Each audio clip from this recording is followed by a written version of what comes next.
Okay जी, इस programme के अंदर हम ये देखते हैं कि किस तरह से हमने एक प्रोग्राम टेबल लेंगे और उसमें से मैक्सिमम और मिनिमम डाटा जो है वो इनपुट करवाएंगे और उसको प्रिंट करवाएंगे। ठीक है। तो एक कम्प्लेक्स थोड़ा सा प्रोग्राम है क्योंकि मल्टी डिमेंशन रे हम पहले गेट करेंगे डाटा और फिर आप यानी पहले डाटा इंसर्ट करेंगे और फिर हम डाटा जो है वो वहाँ पर अपने पास रिटर्न करवा के देखेंगे। उसी तरह मैंने लिया कॉलम मैक्सिमम जो मैंने रिटर्न करवाना है एरे अरे हम इसका नाम कर देते हैं अरे इसको क्या देते हैं जी। और जब मैं डाटा रखने जाता हूँ अरे इसका भी नाम रख देते हैं यहाँ पे A is not so good so A double R A Y array and here we have again A double R A Y array the maximum value is M and something like this. Okay जी, मैंने कहा एक intro के नाम से variable लिया, loop चलाया, सी में कॉलम को 0 सेट किया, लेस देन 4 चलाना है, रो को 0 सेट किया, लेस देन इक्वल 3 चलाना है। एंटर डाटा इस कॉलम पर यानी 0,0 पर मेरे पास मेरी वैल्यू जो है वो प्रिंट करें। यहाँ थोड़ी सी हमारी मिस प्रिंटिंग हुई है तो मैंने यहाँ पर आर यानी रो भी प्रिंट करना है, यानी मेरा वैल्यू क्या है एंटर डाटा फॉर 0,0। ठीक है, तो मैं इसको यहाँ पे कहता हूँ /t।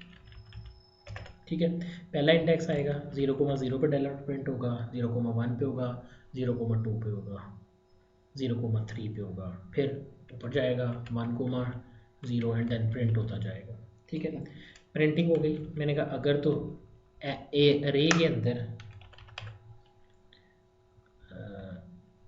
अरे में A double R A Y array के 0,0 की जो भी वैल्यू है वो एम को साइन कर दो, यानी मैक्सिमम को साइन कर दो। फिर मैंने लूप चलाया और प्रिंट करवाते वक्त मैंने अपनी अरे के वैल्यू को चेक किया। देखो कैसे, मैंने कहा अगर m जो है वो छोटा है अरे के 0,0 से, यानी सारे एलिमेंट को बारी बारी चेक करवाना है जिस तरह हमने रे पे करवाया था, तो मैंने उसी रे में उसको एक्सेस करवा लिया और साइन करवाता गया मैक्स पे। तो जो सबसे बड़ी वैल्यू होगी रे पर वो हमारे पास आ जाएगी। ठीक है, ठीक है, रन करके देखते हैं। Just run it out. Okay, I am reading it at in point row. Okay, int 10 2 3 4 5 6 7। अब देखो मेरे पे मैंने डमी सा डाटा जो है वो एंटर कर दिया। अब काफ़ी क्योंकि बड़ा टेबल है तो आपके पास जो है वो डाटा इस तरह से एंटर हो गया। I just run it continuously। ठीक है,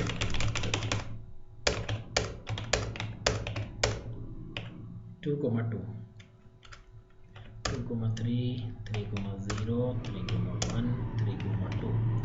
यहाँ देखो अब सबसे बड़ी वैल्यू कौन सी है, 45 54 345 345। मैंने कह दिया कोई और वैल्यू देते हैं।